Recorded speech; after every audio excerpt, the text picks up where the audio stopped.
tema redacción, conectores para la elaboración de textos.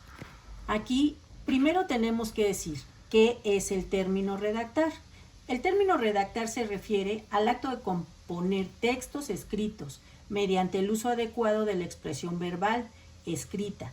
Redacción es un acto de comunicación el cual nos va a permitir transmitir sentimientos, mensajes, conceptos y de todo tipo de información. Ahora, los conectores en la redacción, estas van a ser palabras que nos van a marcar la relación lógica del significado entre las ideas que tenemos o entre las oraciones de un texto. Estas van a ocupar un papel clave en la organización y coherencia del texto. Los conectores pueden ser adverbios, locuciones adverbiales, proposiciones, conjunciones, etc.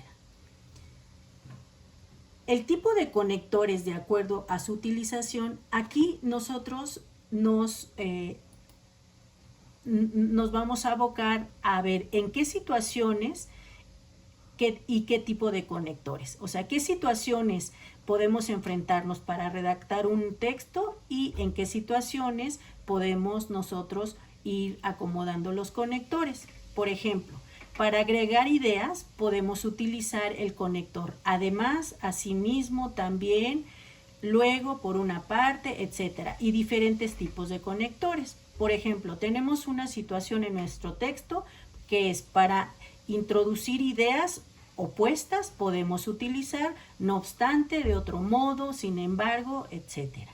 Para introducir otro tema, podemos decir concerniente a, con referencia a, en cuanto a, etcétera. Para indicar relación de tiempo, ponemos actualmente, posteriormente, en primer lugar, etcétera. Para explicar causas, por esta razón, a fin de que, puesto que, y así sucesivamente. Para advertir consecuencias también nosotros podemos poner los conectores. Por lo tanto, en consecuencia, en una y otra parte, etc. Para establecer comparaciones, podemos poner de igual manera, igualmente, de otra manera y así. Para expresar opiniones, podemos poner en mi opinión, a mi manera de ver, considero al respecto y así otros conectores. Para indicar un cierre de algún documento, ponemos en conclusión, en síntesis, en último lugar, por último, finalmente, en fin. Y así podemos ir consultando cada uno de estos conectores para poder elaborar nuestro documento de acuerdo a estos a este tipo de consecuencias que nosotros vamos dando. También podemos utilizar los siguientes contextos para redactar documentos. Por ejemplo, cuando introducimos un tema, podemos poner este tipo de conectores que sería el tema del texto, el objetivo principal, nos propondremos a, etcétera. Para iniciar un tema nuevo podemos poner con respecto a, en relación a, por otro punto es, etc. Distinguir y organizar, por un lado, por una parte, en cambio, por otro lado, y revisar qué conector nos ajusta más a nuestro texto.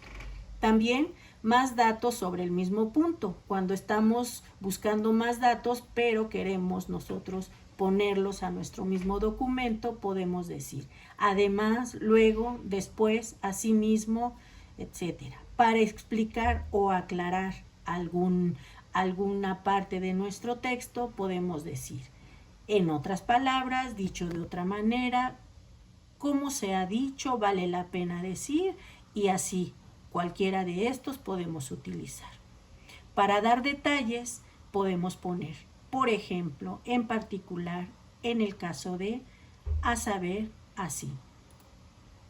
También, cuando ya en nuestro texto estamos haciendo el resumen, podemos poner, en resumen, recapitulando brevemente, etc. Cuando acabamos nuestro documento, nosotros podemos poner este tipo de conectores.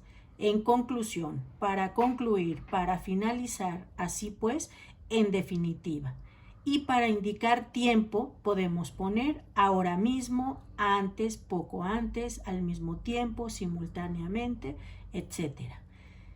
También para indicar las causas podemos poner porque, visto que, a causa de, por razón de, es todo este tipo de conectores que se sugieren para cuando nosotros en nuestro texto vamos a indicar alguna causa.